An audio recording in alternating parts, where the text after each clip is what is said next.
So examine చేసినప్పుడు బెల్నైటిస్ ఉంది. నేను ఏంటి అంటే ఎగ్జామిన్ చేసి మన సర్జికల్ టీమ్ ఉంటారు. ఈ సర్కంసెషన్ అంటే ఈ పూర్వపు చర్మం ఏదైతే ఉంటుందో ఫోర్ స్కిన్ దాన్ని తీసేయడం అంటే సర్కంసెషన్ చేయించడం జరిగింది.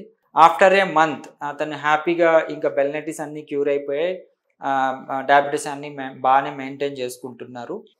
సో మళ్ళీ ఈ ఎరెక్షన్స్ అప్పుడు పెయిన్ రాకుండా హ్యాపీగా ఫోర్ స్కిన్ పోయింది. బట్ స్టిల్ అతనికి ఏంటి అంటే ఎరెక్షన్స్ అంతగా ఇంప్రూవ్ కాలేదు. మనం 1 మంత్ వెయిట్ చేసాము ఆ ఎరెక్షన్స్ ఇంప్రూవ్ అవుతాయని. బట్ ఇంప్రూవ్ కాలేదు. సో అతనికి ఎక్స్ట్రా కార్పోరియల్ లో intensity shock wave therapy advice చేయడం అనేది జరిగింది. సో దాంతో ఏమైంది అంటే అంగంలోని కణజాలం యాక్టివేట్ అయ్యి బ్లడ్ సప్లై చిన్నగా ఇంప్రూవ్ అవుతూ వచ్చింది. సో హ్యాపీగా సెక్షువల్ యాక్ట్ కంటిన్యూ చేసుకోవడం అనేది జరిగింది. సో నేను ఈ కేసు ఎందుకు డిస్కస్ చేస్తున్నాను అంటే బేసికలీ సర్జికల్ టీమ్ ఇన్వాల్వ్మెంట్ కావచ్చు. ఈ అది సర్జికల్ టీమ్ ఇన్వాల్వ్ అయ్యి ఎరెక్టైల్ డిస్ఫంక్షన్ని కొన్ని కరెక్షన్స్ చేసుకోవాల్సి వస్తుంది.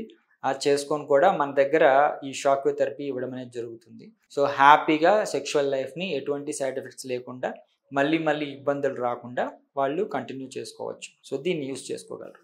Thank you.